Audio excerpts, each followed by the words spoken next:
So hello guys, welcome back to my channel. So I'm currently sitting here in the 2023 Toyota Vios 1.5G CVT. We decided to do this walk-around review because there's only 50k difference between this and the Vios GR-S. That's actually very popular now too on my channel. I'd like to thank everyone here again at Toyota Show and to Sir Brennan Llanos. These are his contact details. So if you want this Toyota Vios G or the Hilux that I just recently reviewed, link of that will be in the description down below. You may contact him and visit here at Toyota Show. So what do you get now with this Vios G CVT against the GR-S? So let's talk about the similarities first. Of course, you have the same nameplate and the same engine too. This one's still powered by 1.5 liter naturally aspirated 4-cylinder engine that produces 106 horsepower and 140 Newton meters of torque. What the brochure says, so I'm not sure if this Vios G still has it. So in the Vios GR-S, it has a 10-speed simulated CVT. This one, it's not indicated, but as you can see in this shot, there are paddle shifters. So it could be more or less 7 or the same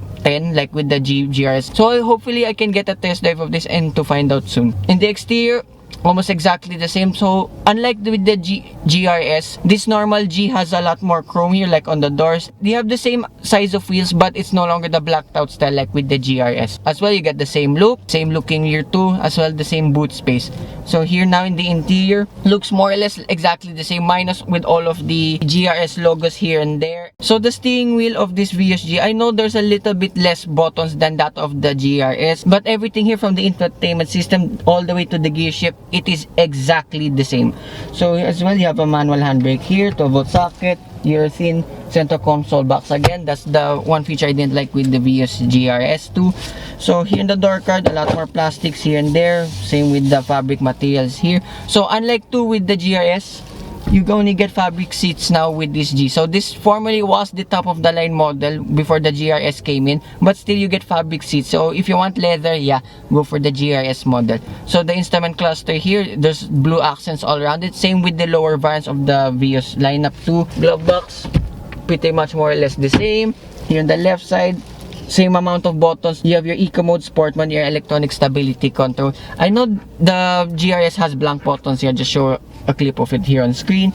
And then there in the back too, like my complaint with the GR-S, it's exactly the same too. I mean, you get fabric seats in this G model only, but there's no toys there whatsoever. No central armrest, no toys here too in the middle, but space there in the back is exactly the same like with the GR-S. So here's a clip from the GR-S too. So that's a quick walk around tour of this Vios G. So this one costs 1,005,000 pesos. So exactly 50,000 pesos less than the Vios GR-S. So it is up to your preference on what will you buy, but for me personally, I think I'll just go for the GR-S for obvious reasons.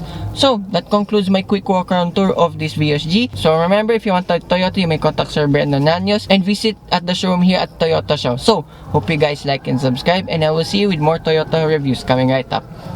Bye bye.